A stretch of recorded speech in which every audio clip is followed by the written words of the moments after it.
We discussed the various groups of both mollusks and arthropods, and you should be able to match them to their characteristics. So, for example, among the mollusks, it is the snails whose body undergoes torsion. It is the cephalopods whose foot is specialized to form tentacles and which have the largest nervous systems in invertebrates.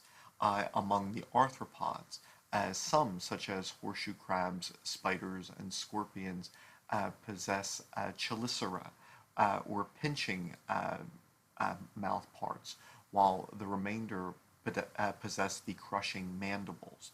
And so you should be able to distinguish between the various groups. You should match the insect body parts to their features. So, for example, it would be the thorax, which would possess the wings and legs, not the head or abdomen.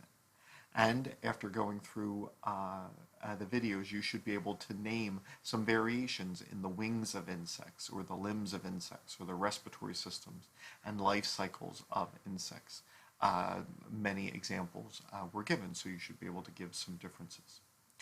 Also, you should be able to synthesize what food chains might exist. And so, using at least 3 organisms in this course, you could, start off with a producer, like a plant, or a blue-green algae, or a green alga, and then go to a primary consumer which feeds on them.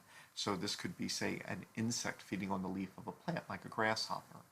This could be a protist feeding on the blue-green alga, etc.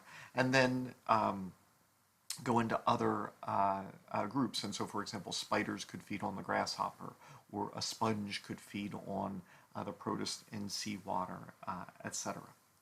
You should also be able then to name 2 invertebrates, and as we did in class, give the role of a specific adaptation, how you think natural selection resulted in this. So, for example, why was it an advantage for corals to have endosymbiotic algae?